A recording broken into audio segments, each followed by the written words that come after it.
close but never aligned. Back in high school, I used to like a boy named Leo. He was the kind of guy every teacher sighed about, and every parent warned their kids to stay away from. Tall, pale-skinned, with a face that always looked half bored and half amused, Leo was both effortlessly cool and perpetually in trouble. He wore his shirt half-tucked, never brought books to class, and somehow still managed to pass exams by the skin of his teeth, barely. If I was sunshine, he was the rain cloud refusing to move. We were polar opposites. I was bubbly, energetic, top of the class, always raising my hand before the question was finished. Leo?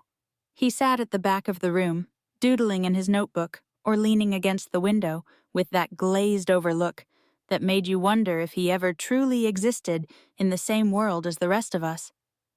So how did I end up falling for him? It started with the group. We were part of the same chaotic bunch of 8, an unlikely mix of top students, pranksters, athletes, and introverts. Somehow, between study sessions and weekend hangouts, our group became a constant. It was in that chaos I got to know Leo. Not the troublemaker, but the guy who once patched up a friend's broken glasses with tape and wire. The one who sat silently while the rest of us argued, but sent a perfectly timed meme 5 minutes later that made us all laugh. Then came the walks. Turned out, we lived just 2 blocks apart.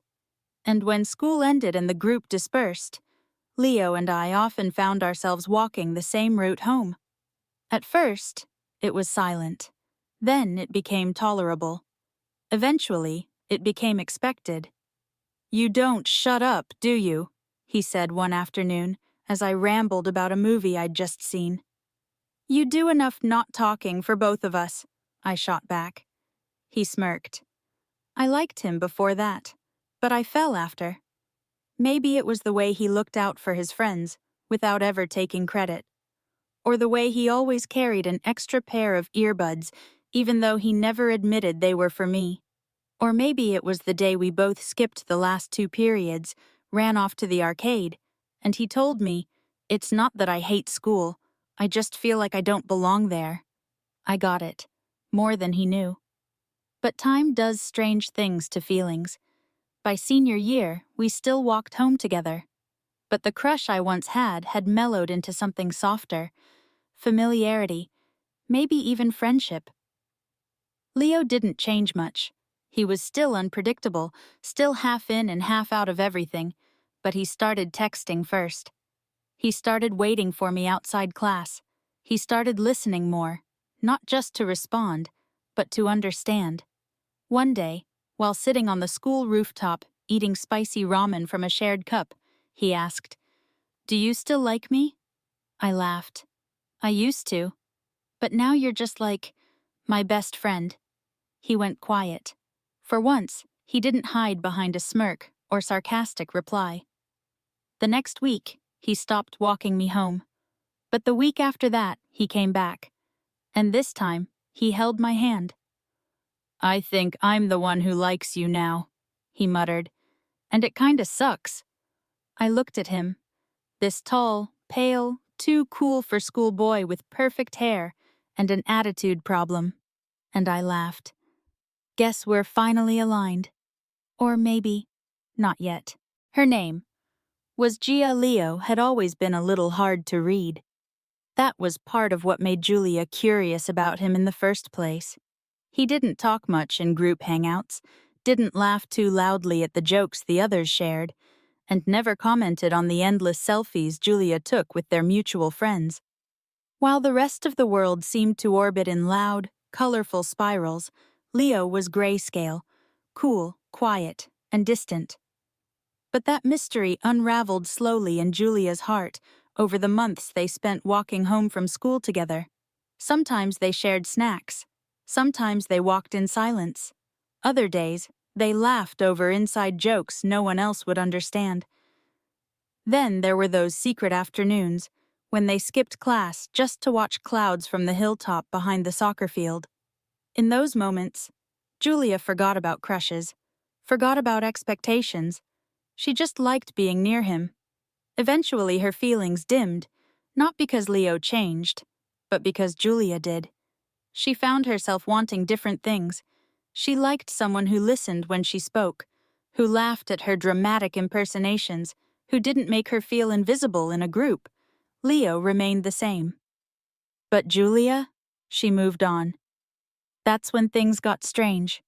Leo started dating a girl named Mia. She was soft-spoken, shy, with long black hair and almond eyes. A quieter version of Julia, the others joked. Julia laughed along. But something twisted in her chest when Leo started calling Mia by a different nickname, Gia. At first, she thought it was a coincidence. But one night, after scrolling through Mia's Instagram, Julia found it. A post Mia had captioned, "He says Gia suits me better." The comment beneath it, liked by Leo, read, "Feels like home." Julia's stomach dropped. She didn't know why it hurt so much. She didn't even like Leo that way anymore, right? But the more she saw, the clearer it became. Leo wasn't over her. He'd found a girl who looked just enough like Julia to pretend. He'd renamed her, rewritten her, rebuilt Julia, but without Julia in it. When Julia confronted him outside school one day, her voice was cold. "You called her Gia? You realize that's just me with an M erased." Leo flinched. "It's not like that." "Then what's it like, Leo? Is she your replacement project? Your doll?" His silence screamed guilt. Julia blinked back tears she didn't understand. "I was your friend. I trusted you. And you turned someone else into your fantasy of me. That's not love, Leo. That's obsession." She turned and walked away. And this time, she didn't wait for him to follow. 2 weeks later. Rumors spread that Leo and Mia had broken up. Some said Mia caught on to what was going on. Others whispered about a meltdown Leo had in the locker room after someone mocked the name Gia. Julia didn't want to know. She avoided him. She stopped walking home that way, blocked him on social media, smiled harder in selfies. But one night, she found an envelope in her locker. No name, just a letter. "You were never just a crush. You made me feel human in a world that treated me like a shadow. I didn't know how to handle it when you stopped looking at me the way you used to, so I recreated the feeling. Poorly. I'm sorry. I miss you. Even as a friend. Especially as a friend. L." She stared at the letter for a long time, and then tore it in half. Shadows between us. Julia avoided Leo for weeks after learning the truth about Mia, or rather, Gia. The revelation that Leo had not only found someone who resembled her, but had tried to recreate her in another girl, was more than unsettling. It was disturbing. She couldn't decide what hurt more. The fact that he had done it behind her back, or that he hadn't realized how much it would crush her. Leo had always been hard to read, stoic, quiet, leaning against the world like it owed him something. But to Julia, he had once been different. Not open exactly, but real. Their moments walking home together, their shared bubble of space in a chaotic world, they had felt genuine. Now, everything felt like a performance. One evening, as rain painted the windows of her room, Julia found an envelope on her windowsill. No postage, just her name, scrawled in neat, familiar handwriting. Leo's handwriting. Inside was a single sheet of paper. "I don't know why I did it. I don't even understand myself. Maybe I missed us before I ever had you. Maybe I was trying to make a version of you that would never leave. But it didn't work, because no one can be you. I'm sorry.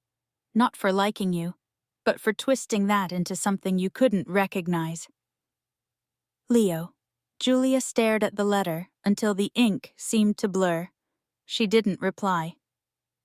But 2 days later, Leo showed up at her apartment unannounced. He stood at her door in the pouring rain. the same idiotic way people do in romance movies. But this wasn't a romance. This was a mess.